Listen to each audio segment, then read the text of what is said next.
Alex, Yes. I've got a question for you. Let's hear it. All right, let's say you're making your debut, WWE, right? You're going straight in, Raw, done. What are you coming out in? What's your ring attire? G-string. G-string, just straight, string. Biker shorts, probably. Flossing. Deep in them gums. Ooh, man, my dentist's going to be happy about that. Do not have the confidence for that, but I might be able to have enough confidence for biker shorts. Okay. Can't do the briefs. No, junk hammock. No. That's a way to say that. Getting close to 40, gravity is starting to win some fights, and I can't have one of the huevos pop out. I think for me, I like the long pants, the real tight, like Seth Rollins-y pants. I want my butt to really show. Yeah? But I also want my calves to be covered because, sometimes I get cold. Is it an insecurity thing? Probably. You got good calves. I have decent calves. I'm not looking at, calf contests, go to some convention center and some airport hotel and, flex my calves for the people. There is a convention out there for calves. There has to be. I know there is. Not because I've looked into this, but high suspicion. High suspicion. What can I say? What's going on, y'all? This is Alexander.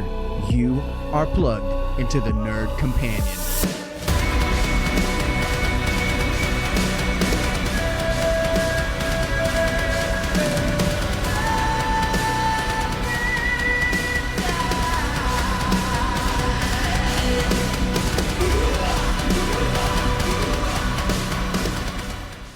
What's going on, Hausen? This is Alexander Hausen from the Nerd Companion Hausen. You're cursed. I'm so sorry. No, we're going to be going over 2026 WrestleMania card predictions for WrestleMania that's going to be happening 18th and 19th. Joined with my buddy Frank. That's I am here. It's been a while. It's been a little bit. Yeah. But we can't focus on that. It's about now. It's about right here. Let's not unpack that. Let's talk about all of this WrestleMania business that's been going on, especially recently. We just got done watching SmackDown. It's Friday when you're hearing this. A lot of interesting stuff, a lot of interesting build-up. Silliness, as we all know that I love. I love a good silly with the Danhausen Kit Wilson match. Love it. We need more of it. Yeah, I think in an Unreal era, things are taken a little too seriously. Correct. And I feel like most wrestling fans understand what product we're watching, and it doesn't need to be that serious. Let's talk about this Pat McAfee thing, because a lot of people seem to be upset about that. Yeah. I'm not sure why Pat McAfee was the choice. Everything that he's saying, I like it. I think what they're doing is they're trying to create heat, right? You're trying to anger people, because there definitely was a conflict with Randy getting cheers when he's obviously trying to be a heel. Yeah, clear heel. Yeah. But I just don't understand why him. And there's nothing about Pat McAfee. I like Pat McAfee. Oh, I've got no problems with him. I do like it when he's on commentary. I think he brings that fun. Like I said, that's kind of what we were talking about with the Danhausen thing. Like he brings some fun, whether or not if you really like him or not. Like I think on comms he's great, but this little turn thing with Randy is a bit odd. It's definitely out of character for him. But at the end of the day, who am I to say who or what your character should be? So it's fun watching Pat on the mic. He's definitely funny. He's definitely good with the jabs, as we saw on SmackDown. Yeah. But just throwing it right at the crowd. And I love that. That's why I like MJF so much, is just that, just everybody's a scumbag. Everybody's below him. I love that. Yeah. It's silly because it's like nobody actually really thinks that, right? Yeah. Right. But MJF is so good at blurring those lines. We're like, he might just a bad person. Yeah, he might just actually hate all these people. Very well might. I don't know. There's no way. He's having so much fun. And that's the kind of that's what we want. We want fun. And I think they're doing an okay job, WWE. I think they're doing an okay job bringing that fun, bringing that silliness back a little bit.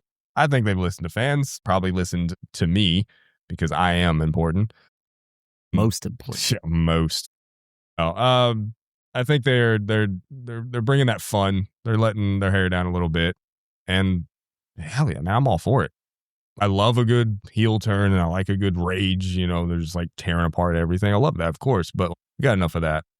I like a little fun, a little silly. So Pat does bring that, but in this current character that he's kind of portraying, this heel hates everybody, whatever. Yeah, it's a bit odd. to see him in that mindset, or that kayfabe mindset. Before we get into the card, Sure. what things outside of the WrestleMania card are you intrigued by? Have you ever noticed hummingbirds? Hummingbirds, yes. Yeah, they're cool birds. Anyways, so I do believe this is the updated list, but I am not 1,000% sure. From what it sounds like watching SmackDown, it's Night 1. We'll go as it was listed on the site, I like on it. several sites. Several Is not the order for which it's happening. I'm not sure. Yeah. If it is, great. If not, then whatever. I would assume this list segments night 1, and then it segments the free matches that are on ESPN, and then it goes into like the rest of it. Right. So ESPN is doing the first couple matches for free. Yeah.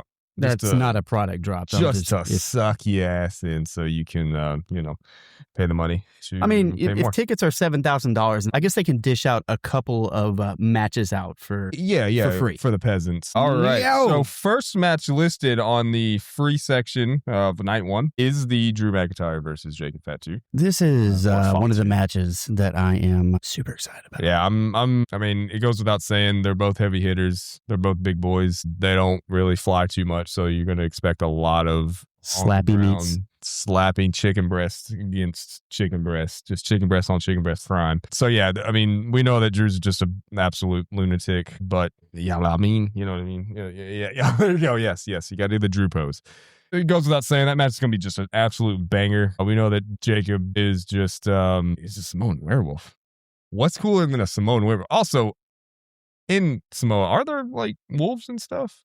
Where do you get this werewolf thing from? I don't want to surmise or infer anything. Yeah. No. I just read a dictionary today, but I imagine Wear that animals there's on some them. sort of like relationship with nature, right? And if you have that relationship with nature, you respect that nature. So having a relationship or relating yourself to an apex predator such as a wolf might be a sign of respect. I don't know where I'm going with that. No, that's okay. It's kind of like Viking type, like respect, or like Native American, like respect for an animal. Yeah. Okay, so you think it's a thing of respect. So he's a Samoan werewolf because he respects werewolves. Is that your final stand? Only werewolves, though. Are werewolves real? I know there's dire wolves. I know they released a bunch of dire wolves out, which sounds like a great idea for ranchers out there. I eat them. You ever eat dire a wolf? wolf? I'll eat a wolf. What about dog? Where's the line? Where's your line? Right now, state it. If you fed me meat and I ate it and I said it was good, and then you told me it was dog, Yeah. I would be truthful and say, yeah, it was good. Now, would I go back out and eat it? Probably not. You going back for seconds? I'd go back for seconds. You would go back for a second. Get No. the macaroni and cheese plus the dog. Plus that dog. I want Throw that dog flank on I there, want dog. the tail. I don't want the tail. It's too much cartilage. I think I would, but what if I said it was a werewolf that you're eating? Oh, no, I got to eat that. That's got to be prime meat. Right. Like lots of latent testosterone in the meat. So Jacob, yeah, Samoan werewolf, yada I mean, he's going to go out there, he's going to yada I mean a lot of that stuff, and he's going to do a tear. What I don't want is absolutely zero interference from anybody at all from that locker room. It is an unsanctioned match. You know, that is such a goofy stipulation. Right. Is but it not? But Like, it is sanctioned because it's like it's on air. hard and it's being promoted. And So all why that. are we doing that? I don't know. I think it's just branding. Well, you're not tricking me. You're not tricking me or most of the fans, right? Like, So why can't you just do like a street fight or maybe? Well, I think that's what it is. Unsanctioned is like there's no rules. I know they'd be using like trash cans and like sticks. Well, and no. stuff. So Sami Zayn and Kevin Owens had an unsanctioned match, and they dimmed the lights. They set the mood, but there Right. was lots of weapons of mass destruction. That was an unsanctioned fight or a street fight? It was unsanctioned. That was I an remember that was like the unsanctioned first time that I heard it in a long time. I was like, oh, what does this Okay. mean? Okay. It just means there will be blood. Because when we went for that Christmas show, they had a street fight The Texas Christmas Street or Fighters. some whatever nonsense. LA Knight and Jimmy Uso. That's right. Now, that one, I do remember them dimming the lights as well. And they kind of changed the temperature of the lights just a little bit to look just a little bit more like street lights and all that. So, Did they? I didn't even notice that. yeah, that was like the first thing I'd kind of noticed there, that everything just turned orange like Matt Cardona. So is he going to come out? Like, is his entrance going to be just bagpipes, or are they going to play his normal? No, this is thing? WrestleMania. Right. And it's a kind of a big match. So you're thinking live bagpipes and drums, like I don't remember when that was, last year. I mean, I'm being sometime. 100% serious now. Drew McIntyre is like he probably gets a lot of flack, but I really like him. If you really want a push, you get in a feud with Drew McIntyre. Yeah. You know, and I think that they're going to treat that man with respect. I think, unless he just doesn't want it. But I mean, I don't know. It's WrestleMania. This is like the pageantry goes up to 1,000. Right. And I mean, there's no title on the line. You know, there's nothing to be like gained from this other than just I told you so. I won. Right. In your face. Yeah. I'm better than you. My daddy, you can't get in. Whether or not he wants it or not, Drew, you know, it's in record that he has kind of been gypped in the past. Can we say gypped? In the past on like title shots and like stuff like that. Like that's, you know, when he won Money in the Bank, he cashed it in and instantly lost it. Like that's the only thing I don't like about fun. Drew's character. That he plays. It's the victim thing. I think he should just. And I'm not a booker. I'm not a wrestler. So I can't sit here and say this is how you do your character, Drew. Yep. You're a freaking professional that's been in the industry for decades. So and maybe that's the thing, right? Because I think that's the one thing that gets under people's skin that warrants that boo. You know. Otherwise, if he's not doing that, people are going to chant his name. He's going to be that tweener. Right. But. Yeah. He doesn't want that right now, or at least that's not the direction that seems like they're wanting to go. Yeah. Regardless, overall, unsanctioned. Appreciate. I think it's just going to be a banger. Blood. We're going to shed blood on the first match? Yes. Ooh. We're going to drip it all over that mat? Or we're it's on ESPN, though. Ooh, good. I don't know what the... I don't know what the... Well, they show football and stuff, right? On ESPN. Yeah, but that's accidental. So I accidentally put a blade in my forehead. Oh, whoops. I'm sorry. This is accident. Yeah, whoopsies. Look at John Moxley ground beef with a little forehead. Oh, anyways. Spaghetti meatballs. Oh, my gosh. Bolognese with a side of sauce. Extra sauce. Yeah, I don't know what all they're going to be able to show on like ESPN. That's a good point. I didn't think of that. But knowing that, they probably, you're probably right. They're probably not going to just go all out and just make it an absolute bloodbath. You know, when John Moxley gets a paper cut, like, dude, bleeds all over. Are the you map. taking blood thinners, brother? I think that's gonna be a great match. I think it is a good opener, especially from kind of the business side. You know, you're showing this essentially for free if you are an ESPN customer or whatever. I don't care about the businessy political side, but if I do care about that, like, I would want one of these matches, these big matches, to be my opener. That way I can suck you as the customer into purchasing the, next tier or whatever and get the rest of the show. So I think that's a good one for sure. It's like a good match to put out there for free. Right. Both of those guys are really good performers. They're going to put on a good show for sure. They're going to put on a real good show. Who do you got winning? Jacob. Yeah, just because I feel like it. No real reason. Werewolves are cool. So that's how I pick my favorite. Is there a correlation with Twilight? Jacob was Team Werewolf. He was the werewolf, bro. What if is his real name? In the book? No, like, is Jacob Fatu his real name? Why do you sound like Wade Barrett when you say Fatu? Fatu? Fatu. I like saying Fatu because it has the word fat in it, and that's what I am. So whatever it might be. Are we not going to talk about this Twilight fucking conspiracy right now? I'm trying to put it in reverse, Terry. Okay. Give me a moment. So with that is an interesting point that you bring up. Werewolves, Jacob. I don't know. That doesn't matter. Who cares? Point is, yes, Jacob Fatu was in Twilight. And he was one of the werewolves. You never saw him change like into like the human guy. And he actually wasn't in high school like with them. What he was is he was that creepy kid who was like 20, 21 years old, but it would still hang around the high schools. Kind of like Matthew McConaughey's character, Dazed and Confused. You know how he worked for the city, but would still hang around with all high school kids. And I do like Dazed and Confused as a movie. And Matthew McConaughey, dope. I respect him. I think he's a good actor. I think he's an actor.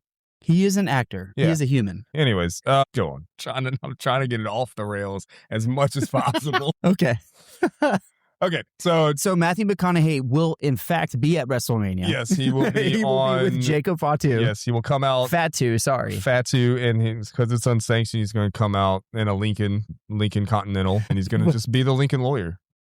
So, yes. No, I think that match is going to be great. It's going to be a great opener. This is what okay, so the thing I wanted to talk about with this match is that I'm going to try to steal menu as much as I can and make my best argument with every match. Please. But I do think that Jacob Fatu will win. The only thing I don't like that they do with Drew McIntyre is that they're making him the fall guy to push people. And I'm sure that's a great, respectable position in WWE because they trust Drew. They trust him, right?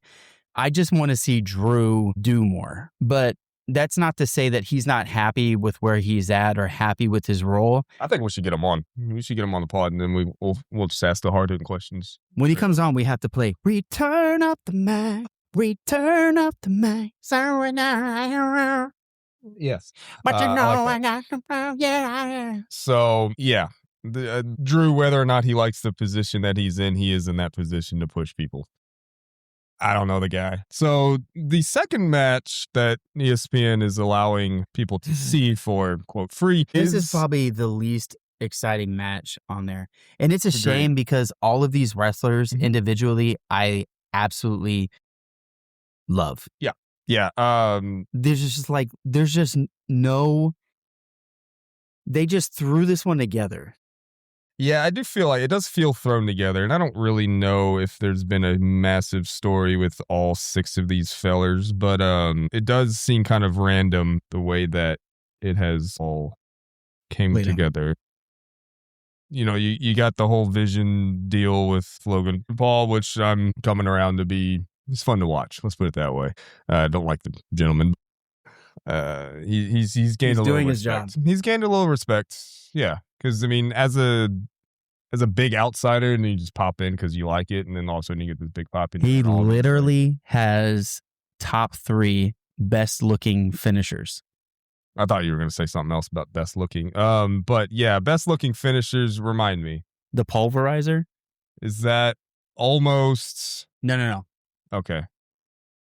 I like how athletic he is. I like the absolute troll kind of nature that he brings to the crowd. Love a good. Watch this. Just addressing the crowd and just calling them absolute, like, oh, yes, yeah. It's good. It's good. That is freaking beautiful. It's good. It's beautiful. It's good. It's beautiful. But the only... Have you ever thought? No.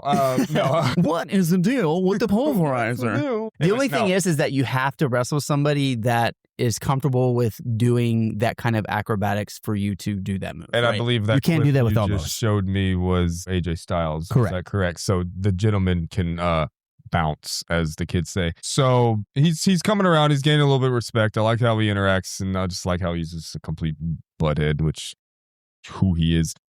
He's doing his job. He's gaining a little respect. He's doing wrestling full time now. He's showing up to random, just shows and not wrestling, but maybe cutting a promo or whatever. And that shows a lot of commitment from his part. So yeah, you got the Vision, you got Logan Paul doing his thing, which it's good, whatever, respects. You got Austin Theory in there, which admittingly for me, I haven't watched a ton of him, just like, honed in and watched his stuff since he came back. He's a really good seller. I liked him before he got hurt and he left for a little while. Yeah. Like I they were pushing him pretty hard. I liked his kind of just complete mentality and all that. Yeah, no, he's. I think those two pair very, very well. Yeah. And then you got like this person. It's all one word. I Show Speed. I've never heard of him. I legitimately have only heard of this person when they showed up at was it Royal Rumble, right? When they come in at like number 30 2 years ago or whatever. I think he left 30. Insta. I don't know him. A lot of people do know him. A lot of people watch videos. Obviously, he's really popular. Athletic. He's very athletic. I have seen, when he has showed up at shows and stuff like that. He is very athletic. I think he's going to do something crazy in this match. Like swanton off the rafters, like crazy. Maybe with a zip line. We're going to get close. Logan Paul. You think Logan Paul's going to come in on a zip line? He ain't done that in a while. Anyways. Shawn Michaels got mad when he did it. Ooh. Too soon? You can't be stealing a man's move like that. Too soon. So yes, you got Logan Paul, Theory, I Show Speed, huge pop for all those guys. we'll kind of see what I Show Speed kind of does and what his role is going to be on this little. So my thing with the 6-man tag team match was like, there's not really like a stipulation. There's not like really anything there for me to be invested in the match. I can see why Logan, Austin, and I Show Speed are on a team, but I cannot for the life of me figure out why LA Knight and Jay and Jimmy are on the same team, other than maybe mutual respect. I agree. It is an odd pairing, but I'm trying to think. Like, and it's nothing against those wrestlers. Like I really like those wrestlers. They're phenomenal. We all love LA. Are you kidding me? Yeah. It is an odd team. I think my biggest problem personally with like a 6-man tag match is that it's freaking busy. Like there's just a lot going on during a match. Yeah. Like a rumble. Like I like a good rumble, but like let's face it, it gets very busy, very quick. With it being a tag, it's not going to be as busy, but there's still going to be a lot of bodies just there. And they're all going to be doing things on the side of the ring. And the last 3 minutes are going to be insane. Yeah. LA Knight's not going to have a leg at the end of this. It's going to be crazy. Spoiler, sorry. So that match is going to be interesting to kind of see. They got good talent. Each individual one of these people, other than the I Show Speed guy that I haven't really seen too much of, other than his athleticism. All 6 of them together. I mean, it's going to be good, but we'll see. We'll have to see. That one's a little bit harder to pin down just because there is so many bodies. Who do you got? Man, I think I might have to go the Vision with Logan Paul, Austin Theory, I Show Speed. I'm not even stealing, man. I think LA Knight and the Usos are going to win that one. Okay. Yeah. You sure? Yeah. 100%. In that case, I think that the Usos, this is Jimmy and Jay and La Knight, are going to win the match. No, I'm kidding. I was going to try. I was already trying to... the gears are going to say, all right, I got to sell this. Okay. No, I think the Vision and I Show Speed are gonna walk away with it. Again, nothing on the line. Right. Nothing but bragging rights. Like, so we don't have to worry about any of the junk with the champion and the belt and all that. So we don't have to worry about any of that. But again, first hour will be on ESPN. So that's, you don't want to give all your, I think you might be right, away though. For free. I think you might be right. Because I think what it might come down to is that the Usos and the Vision might have a tag match at SummerSlam. Okay. Like a rematch. That's interesting. All right. Okay. But do you think it'll be like Seth Rollins instead of? Well, let's do that as the next match then. All right. So, yeah. First hour, you're going to get those 2 matches. It's going to draw you in. It's going to make you a little interested. You see 6 bodies running around the ring doing things crazy. Like, yeah, you might be a little interested. So from a business standpoint, sure. Yeah. 2 great matches for free, whatever. But pay up if you're going to watch these next ones, such as Seth Rollins versus Gunther. Now, again, no title, no nothing. Not even a story. Really, I was going to say, I don't know like a backstory or a build-up necessarily. I mean, I know that Gunther wants to just absolute pop up powerbomb the world, and that's okay with me. I think Gunther is doing this so he can get his match with Brock and retire Brock. Okay, you think that's the ultimate goal here? I think that's I think it's like the season premiere of Gunther's story towards Brock. Okay.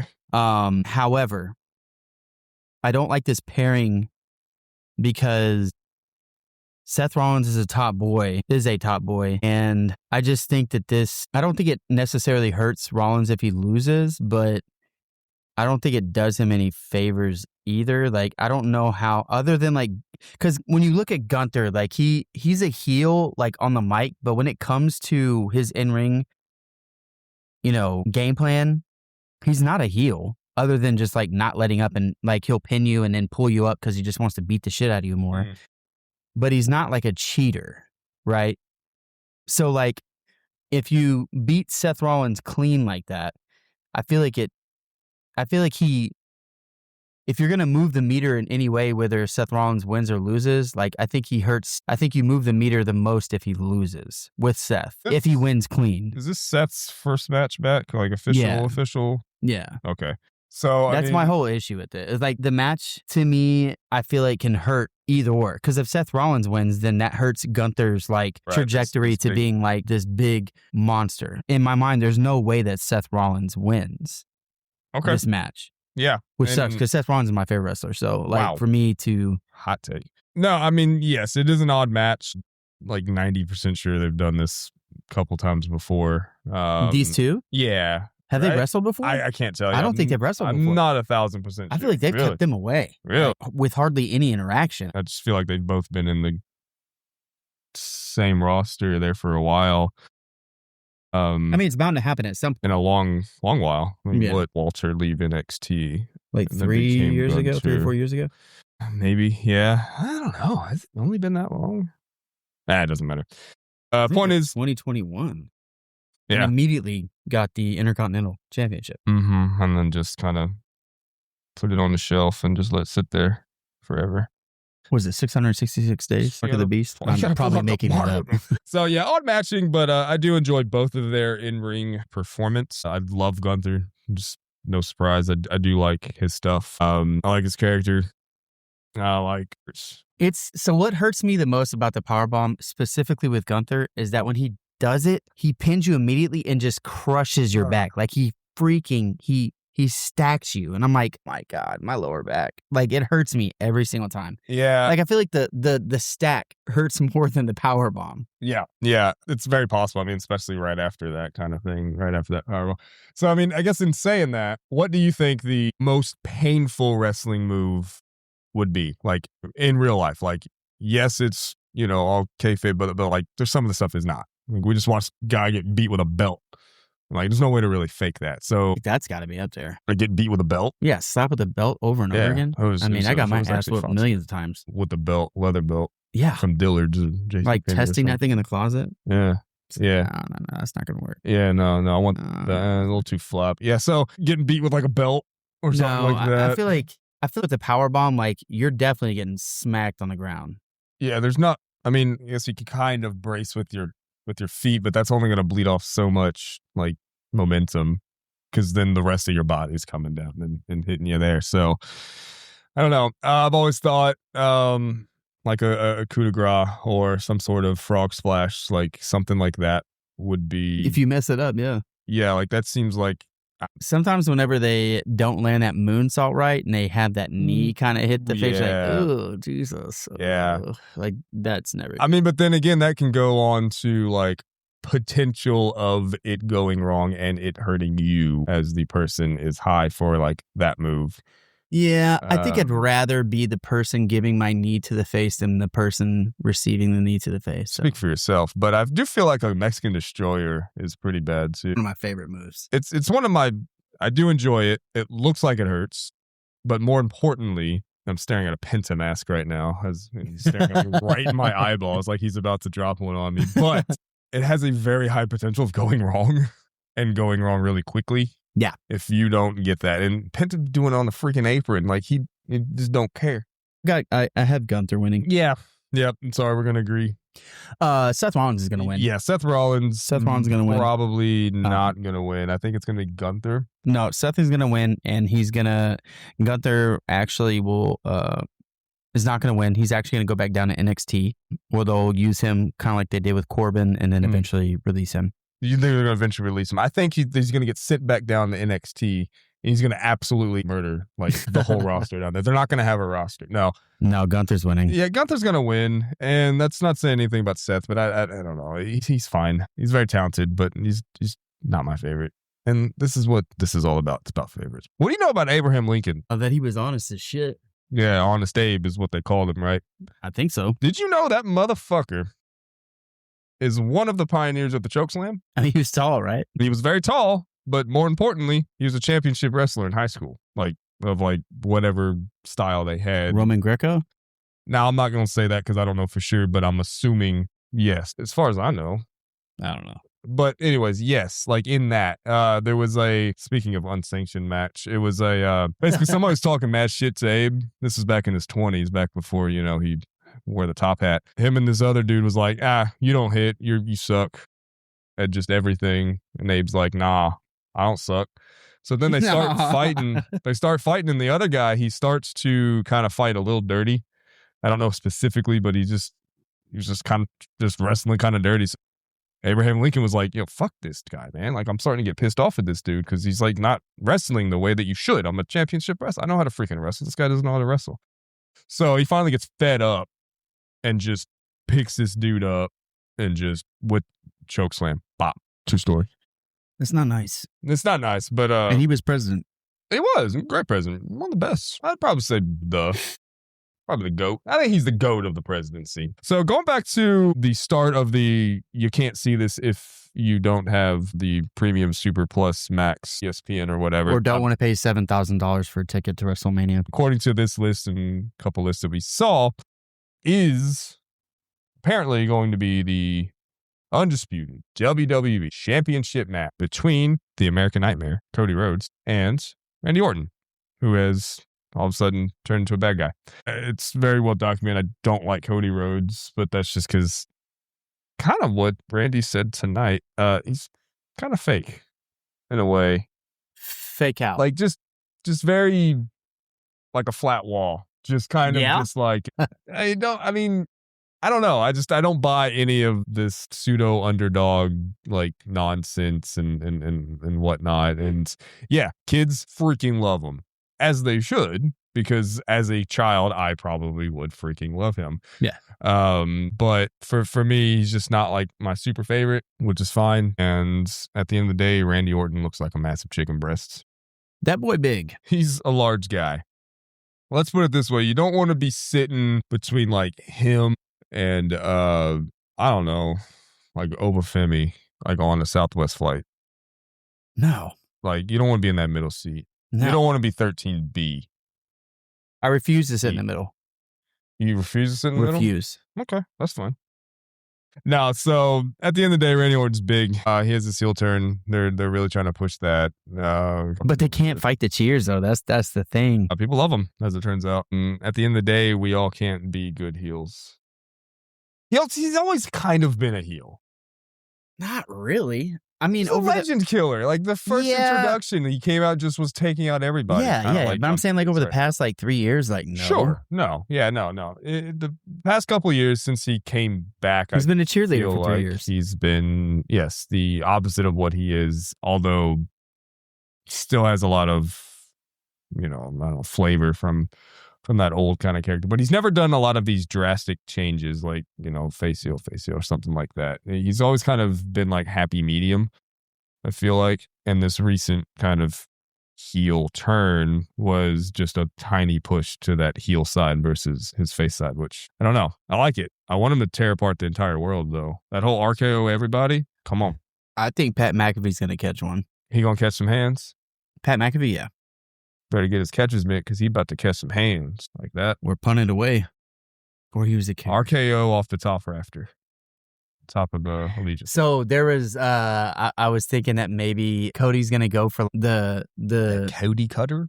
Yeah, not the cut, or where he like bounces off the rope and tries to cut him, and it's going to turn into an RKO. No, I guess that's never really happened before, huh? Because they've always kind of been boys. But I could see that. Kind of like a 1D, 3D type of operation, but only one side. It kind of bounces. I don't know. It'll be interesting to kind of see that match. It's obviously going to be big. I mean, it's for the whole kid and caboodle, the whole cannoli, the large calzone, whatever you want to call it. But it is going to be a big match. I guess in the grand scheme, as far as placement on the card, if this list is true and it is the first one, technically the third match of WrestleMania. That's a bad placement. That is an interesting placement. Now, I mean, obviously they're drumming it up and it's going to be big, but like it is an odd place on the card. I mean, I wouldn't put it past Cody to go first because he's done that many times, right? Like he's always been like other people can take the main event. Do with that with what you will. It just seems like a really awkward spot to put it. Who do you have? I just want to steal Manu. I want Randy, but that's because I don't like Cody Rhodes. I think Randy Orton's going to win, but I'll just play Cody Rhodes wins. Cody Rhodes wins by... Why? To go heel. Cody Rhodes is going to go heel all of a sudden? Yeah.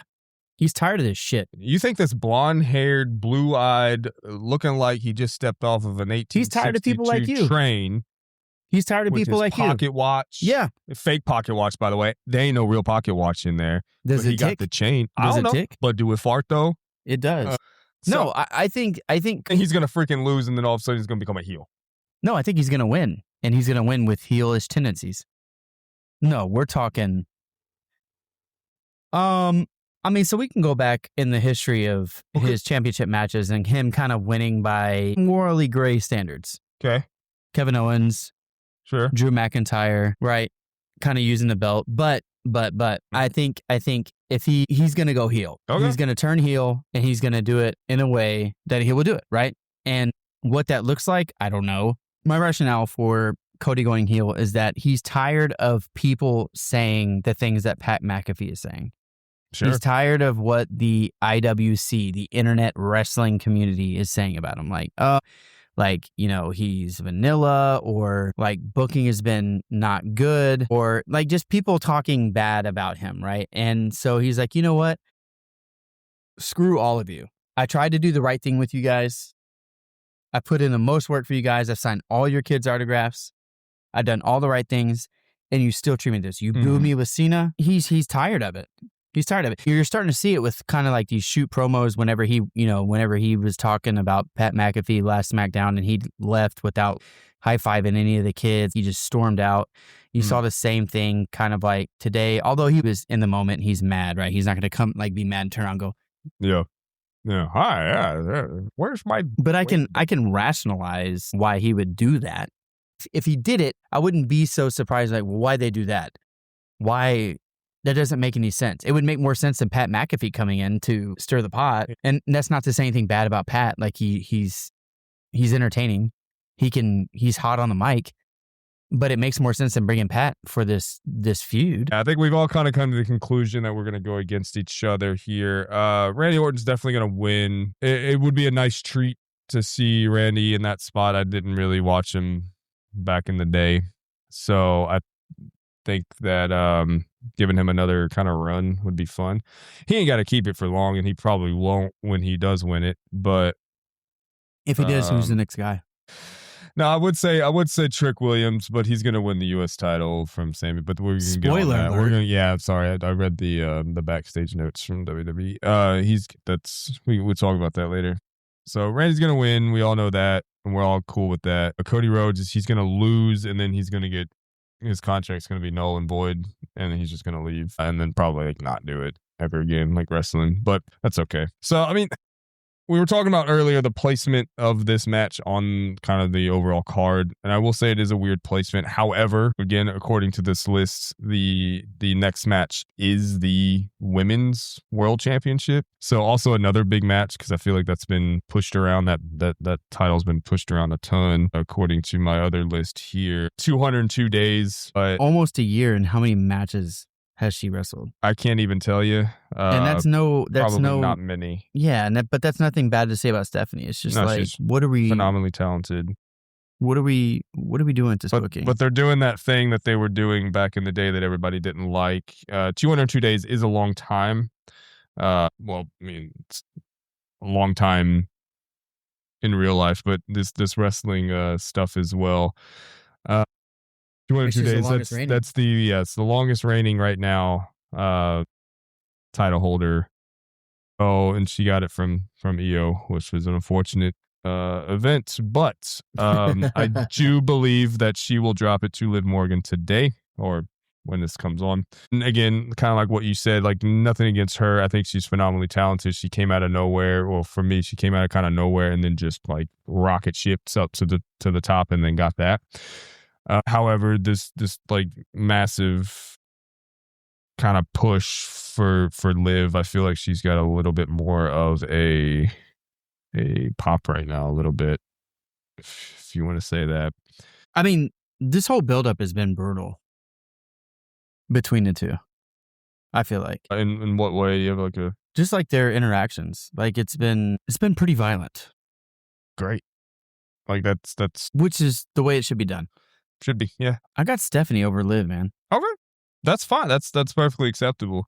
Well, it's the correct answer. So. But it is the wrong answer, but acceptable that you were to come to that conclusion. She's just not feeling like she's getting that championship push or momentum, and Liv is definitely getting pushed a little bit harder. So I'm going Liv, not because it's what I want, but it's what's going to happen.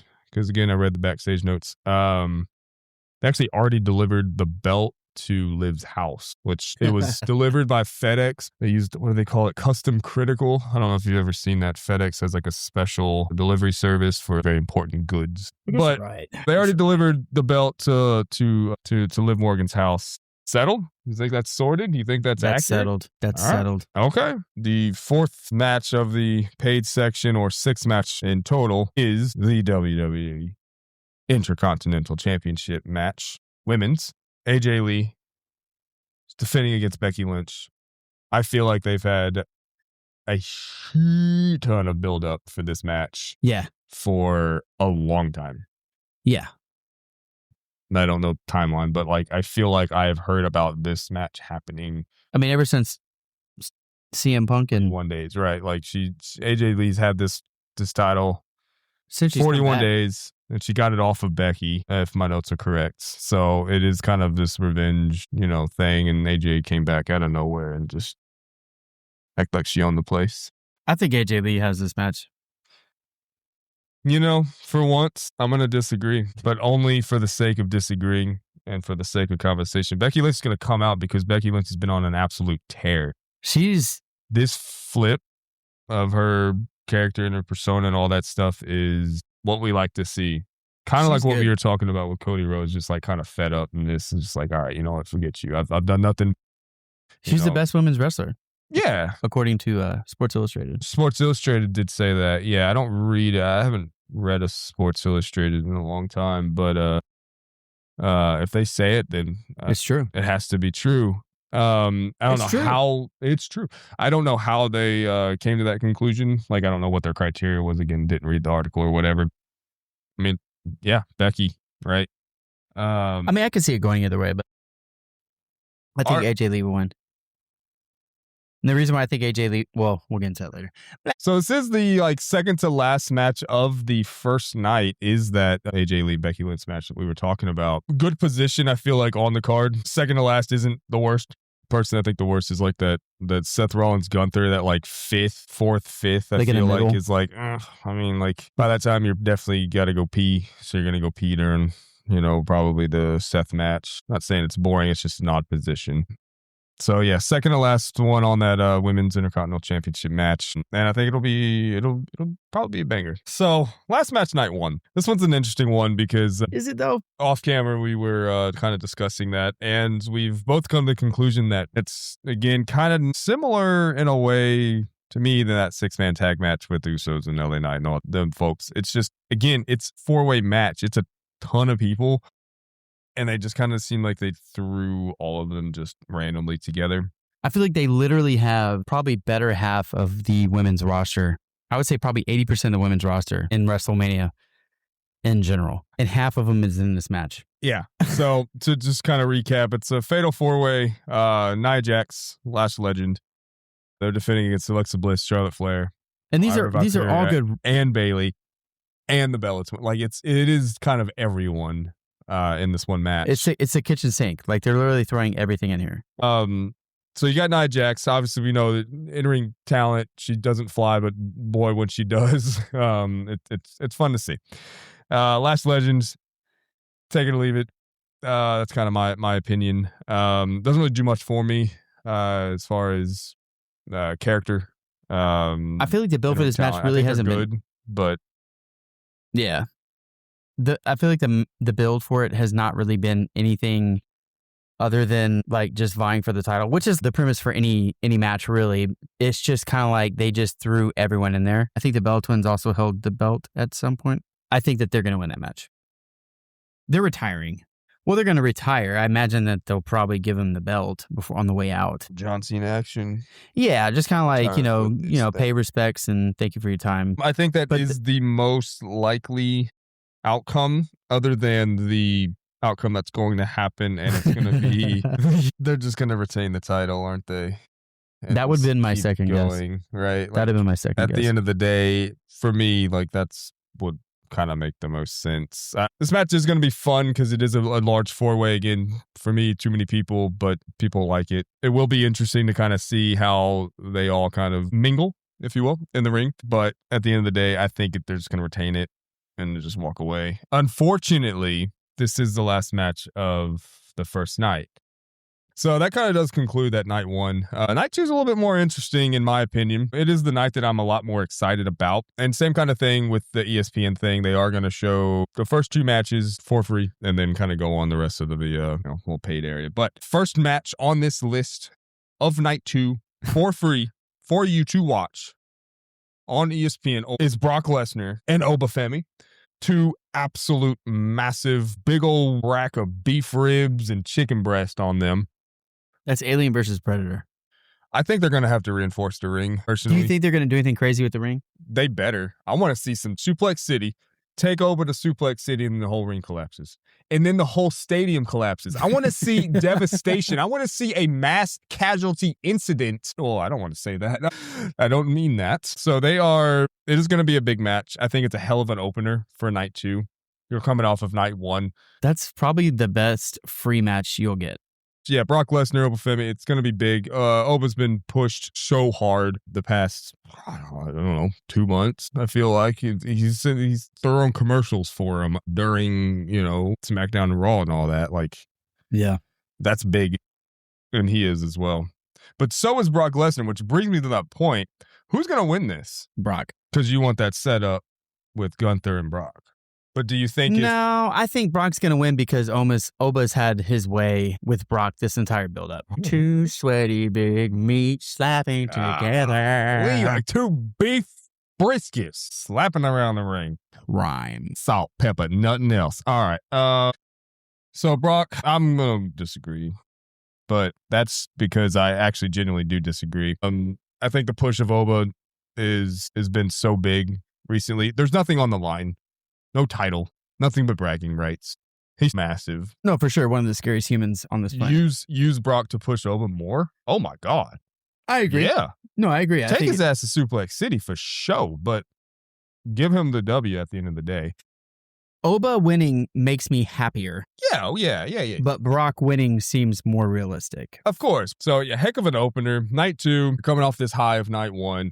I think night two is historically your bigger night since they kind of started this 2-night thing. That's usually when your massive big boy matches are and all that, I feel like. So coming off of that night one and your first match of night two is this banger. Like, so good booking on that. Yeah. Who the hell am I? Oba's taking it. We know that. So next match on this list, according to this here list, night two, free match, everyone. The Intercontinental Championship ladder match. That's right. So Penta is defending against Dragon Lee, the bouncy boy Javon Evans, JD McDonough, big head, Lord Farquaad looking at Rusev, and of course, everyone's favorite, the masked man himself. No, not Penta.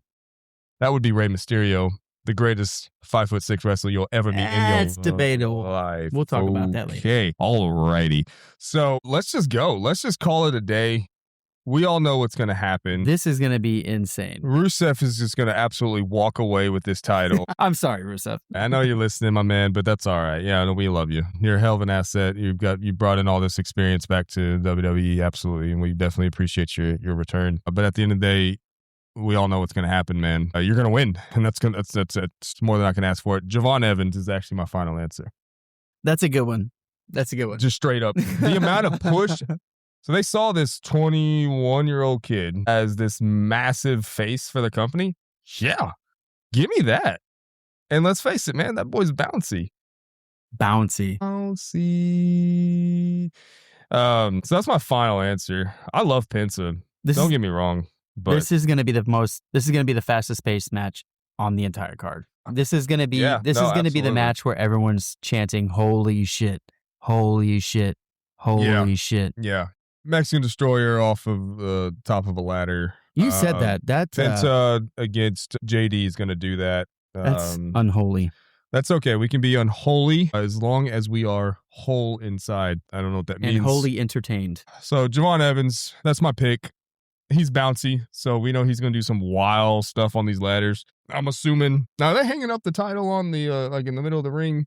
Like ladder, like that style? Yeah, I think so. Yeah, I have no rebuttal on that. I agree. So with that being said, I've got Penta. You've got Penta, just taking it. And that's just because you took Javon Evans.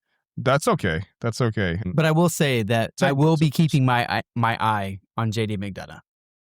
Why? He is very entertaining to watch. And when he is on Raw and he has a match, I'm watching that match because I'm definitely going to see something. I'm going to see a crazy bump. And he leaves it all in the ring. I'm not going to put him up with Shane McMahon in regard to bump tanking. But JD McDonough takes some sick bumps. Like there are some matches where he's taking a bump and I'm going, oh my God, why did you have to do that? Right. CTE is real, my man.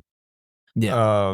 But you got Javon Evans. I think that's a solid pick. I have to take Penta. If you're taking Javon, I have to take Penta. I'm going to take Javon Evans because I like my boys bouncy, but I do be loving me some Penta. I don't know what really Ray's doing there.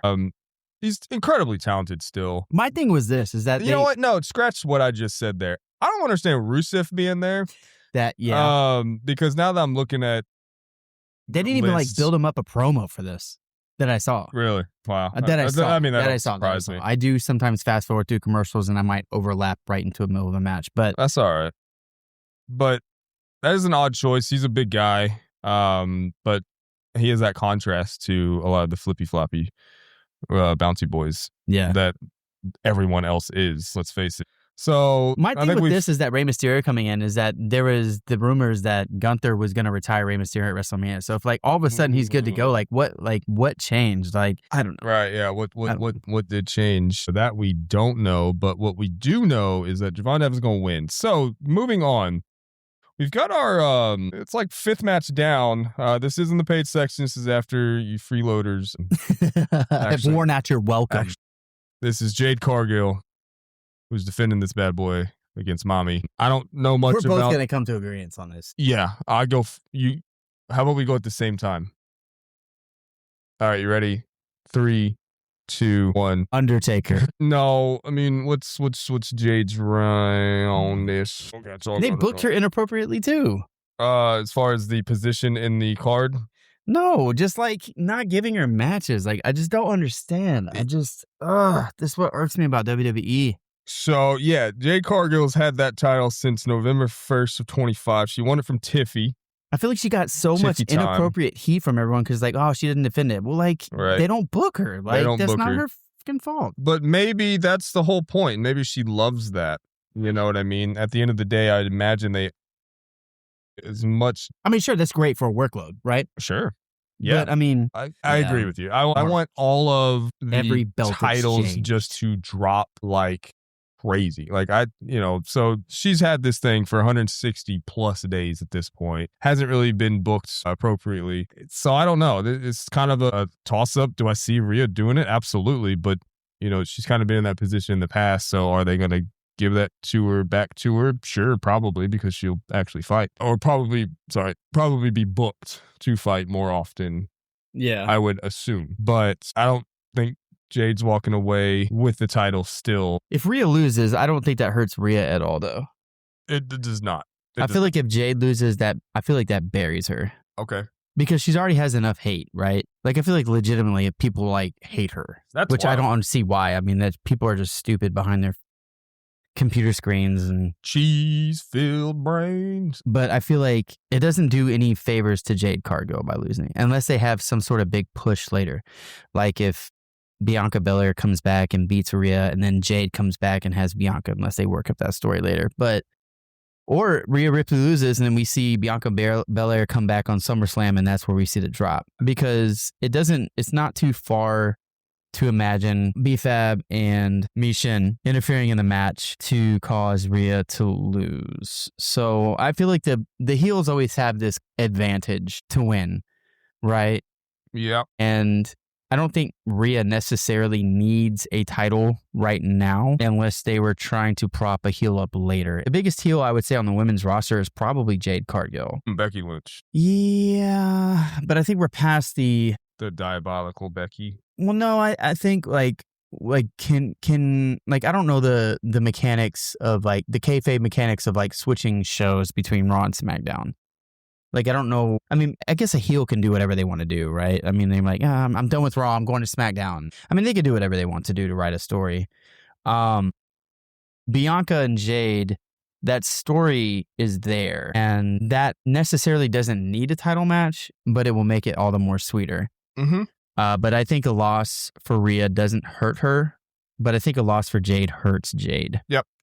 I actually do agree with you for once in my entire life. I do think you make a pretty strong point there regarding Jade's burial if she loses. And I do agree with that. And I do agree that Rhea doesn't need a title. I don't even think Rhea ever needs another title ever. Yeah, I love Rhea for the way she sells stuff and her facial expressions. Like, she has that down. She can sell like a mug. Anyways, so yeah, no, she wins. Cargill wins, but it's only to set it up for future events. I think that's an accurate statement.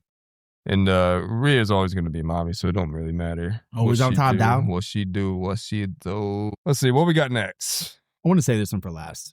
Okay. Yeah, absolutely. Okay, so I'm going to go Let's do this one because that's another favorite. That's why I'm doing that. The last, according to this list, and it's a very important point I'm trying to make, according to this list, which I obtained from a random website, the last match on the list of night 2 is the WWE United States Championship match against Sami Zayn and your boy with the lemon pepper steppers, Tricky boy. Let's talk about it. Yeah, Trick Williams. So Trick Williams is going to 1,000% make his entrance at Allegiant Stadium just amazing. Let's face it. 80,000 people? I don't remember. 80,000 people saying what? Yeah. Walk that trick. Walk that trick. Walk that trick. Oh, yeah, you got to do the Lazy Susan. Anyways, no, I think he's going to I think it's his time. He's got this massive pop. The crowd just absolutely goes bananas. And I'm talking about them big bananas over my boy.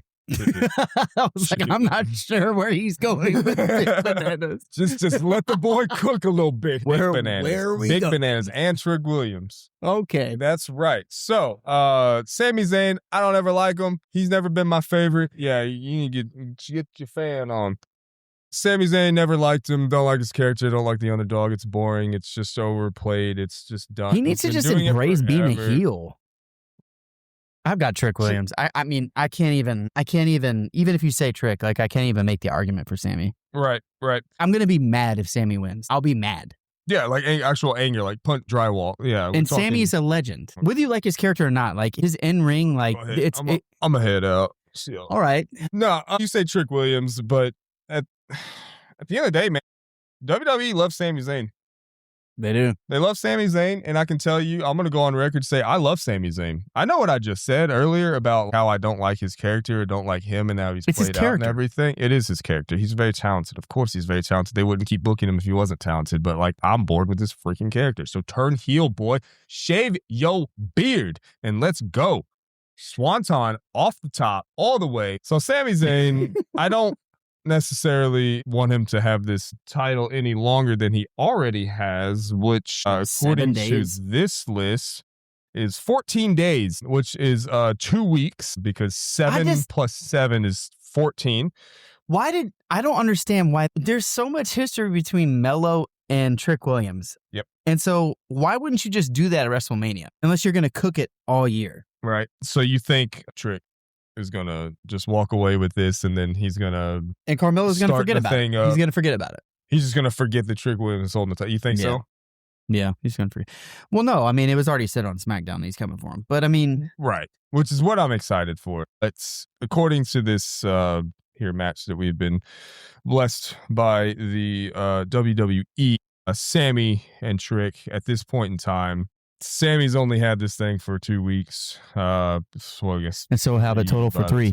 Yeah, 3 weeks. Won't be the least amount of time somebody's held a title, but I can tell you it's been too long. WWE needs to really step up their game. Cook, brother. 14 days is way too long for somebody to hold a title. Cook, brother. March 27, 2026 was the worst day of my life. Cook, brother. SmackDown, that day, I was depressed. Cook, brother. Why? Because your boy Sami Zayn walked away with that title. Let's talk about it. Yeah. So Sami is definitely going to win this match, but it's not going to be because I want him to. It's because they have decided that they're just going to give Sami everything that he wants for some reason. And that's not actually trying to intentionally go against you. I do want Trick Williams. I like Trick Williams. The man is on fire. Not literally, that would hurt. But Sami is this weird golden boy of WWE that they have kept pushing and pushing and pushing without any sort of character development, in my opinion. So you're going Trick. Yes. Trick's going to win. It's time. We want him to have something to talk about finally, because he keeps wanting to talk about things, but I can tell you he doesn't really want to talk.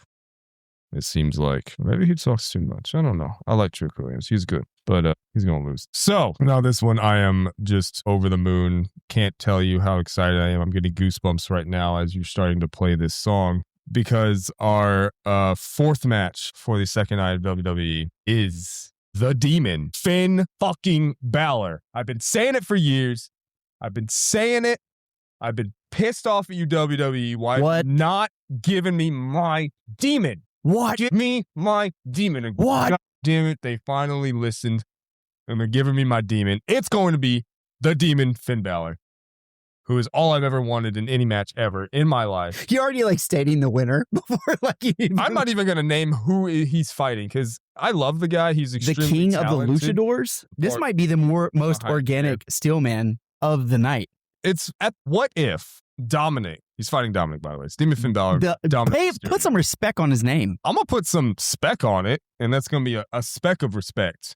And I can tell you that's what I have for Dominic Mysterio, okay? The king of the luchadors. He's a scumbag. The greatest he's totally Mysterio. Disowned his father. I mean, his father's is a deadbeat. freaking WWE World Hall of Famer. However, so the Demon, Finn Balor, is finally being brought out of retirement. That's right. I said retirement because that's what it's felt like. I don't remember the last time I've seen it. 2020, maybe 2021, somewhere in that range. It's been totally just left off of this. He's been left off of the roster. I'll say that. Now, we have to say this match is just a match. No titles, as we know. It doesn't need one. It doesn't, because the second that Demon music hits, I'm on the ceiling. I don't care. He's going to not just win this match. He's winning WrestleMania. You're talking about a petty demon against the king. Demon. Against the king of the luchadors, the best Mysterio. We're talking about a demon, and then you bring up a mortal human. Get out of here. Tell me something. King? Tell me Get something. Outta here. When did you start growing that mustache? Dog, I don't know, 30 years ago. Are you trying to tell me that I grew a mustache and shaved the rest of my stuff to look like Dominic Mysterio? He's a scumbag. He has no respect for his family or his family name. He's king of How can you luchador. respect a deadbeat dad? I can respect a deadbeat dad. I respect my dad, but that's not saying anything. Let's not unpack that. With that being said, how can you not relate to Dominic Mysterio? I don't know. It's just really hard for me right now. Okay. And look, at the end of the day, Dominic Mysterio, let's just cut dry. He's incredibly talented, as we know that. His in-ring stuff is just phenomenal. I think that this matchup, even without the whole demon thing, their history together, Judgment Day, whatever. That story has been brewing for years. I've been waiting for this to happen ever. Ever since they started to fracture and all that, I was like, oh my God, this is going to be just amazing when it happens. And not only that, but you get Demon Balor. Don't say that name. You can't say that name around me. Anyways, I love the character. I mean, it goes without saying. I love pageantry. I love theater. I love the silliness. I love an incredible entrance. I love all that stuff because that's as important as the actual wrestling, because this is sports entertainment. So I want to be entertained here. So Finn Balor when that demon persona comes out, just absolutely it culminates everything.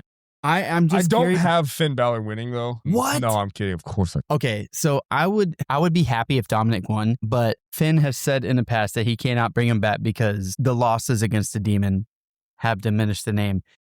If Demon Balor is coming back, Balor is winning the match. Strong. I didn't realize that was a reason why that the demon part was not seen for so long, but I mean, I guess it makes sense, sure. But I can't explain how excited I am about this match and that they're actually bringing this character back that I love so much. My thing for this is that I don't understand why can't we do it like a no disqualification? Like you're bringing the demon, so like Unsanctioned match, like if you're bringing the demon, like let the demon run wild. I agree. I like that. Yeah. Because you're gonna let the demon out, but he's gonna be constrained by all these rules in a box. I think that obviously their talents together as opponents, sans demon, is very good. They're both similarly built. I think Dom's obviously a little bit taller and all that, but they're roughly the same height. They do a lot of the same kind of acrobatics and stuff like that. I do think that this is just going to be probably one of the top matches. I'm looking through the list right now. The only other one that I see that I'm extremely excited about and not nearly as excited about this would be the Drew and Jacob from night one. But this match right here, this Finn and Dominic match, I don't care that it's like not in a really good position in the card because it is like 4th down. So it's kind of in that like no man's land that I don't really like. But it isn't for a title. It isn't for anything crazy. But Demon is returning. So honestly, if I can be brutally honest, I think that the reason why they have this in the mid of the night is that it's pretty. I feel like Finn Balor, Dominic Mysterio, these characters are. I feel like they have like cult followings. This is like something like this is the like, wrestling fans match. The people that want to see this are waiting in it to see this, and the other people are like, Demon Balor, when was he a demon? This? It has been a long enough time for newer fans to not know what that means when he cut that promo and was like, he never mentioned a demon or anything like that. He just mentioned there's a side of me that you've never seen before and I'm going to show you. Right. And if you know, and you that's know. It. Right. And if you know, you're right. And then the little, effects with his eyes or whatever. But like, I think I'm going to go back to what I said and I'm going to reiterate. I think it is the wrestling fans wrestling match. Yeah. Is this match right here. Yeah. It has all the right stuff. The pageantry, the effects, the funness, the incredible talent. Not to mention, I kind of said it before, but like they're similarly built. They do similar things in the ring. Like they're going to complement each other. I guarantee you that, and I've said this before in previous episodes, that Finn Balor is kind of like probably assumed this mentorship role where he's like, he's the big name in the stable. He's kind of mentoring them. How many times do you think Finn Balor and Dominic Mysterio have been in the ring just kind of like drilling together? Tons. Years. When you go in there and you're running drills and you're creating these spots just for like drilling, oh, that would be so cool if it was in a match. What if I did this and you did that? They've been building this for years. I guarantee you they've had spots planned for at least a year out. Probably. Yeah, because this has been cooking. So it goes without saying, at least from my perspective, the Demon Finn Balor match and Dominic Mysterio match will be probably the match of WrestleMania, but only for me. As you said earlier, regular old fans and just like passive enjoyers or whatever are going to watch, the World Heavyweight with CM Punk and Roman Reigns and the big ones, the big matches. But as you said, I think it's a wrestler's wrestling match. It's a wrestler's match. It's going to be a fun time. But that does leave something that I did just mention about 7 seconds ago. The match, the third match of night 2, the World Heavyweight Championship, Heavyweight Championship between CM Punk and everybody's favorite Samoan, Dwayne Johnson. There we go. There it is. Roman Reigns. So third match total is that World Heavyweight Championship between CM and Roman Reigns. They're both incredibly talented. So thoughts, World Championship. I think Roman Reigns is going to take it. Really? And I'm not even trying to steal Mania. Okay. Why? I think Roman Reigns has said it clearly in the past. He's not a changed person. He is who he's always said he was, and he's going to be what he says he is. Yeah, his teeth have always been that white. Always. I think if they give him the match, they're prepping Rock and Roman. I think the story that they've been building with Roman Reigns is that Roman Reigns can't win without his cousins, right? Right. And that he wins without it, and CM Punk gives him his respect. Okay, you did it. Like, I've been talking mad shit about you for however long, but everything I said is now null and void because you did the damn thing. Or Roman Reigns wins by schmucking it up with his cousins, and he's your heel again. And if we're being completely honest here, Okay. Raw is the flagship show. Yeah, I think it is now, yeah. It's on Netflix. All your big names are on there. Yeah, If you're going to position your top boy on there, that's the show to position him in.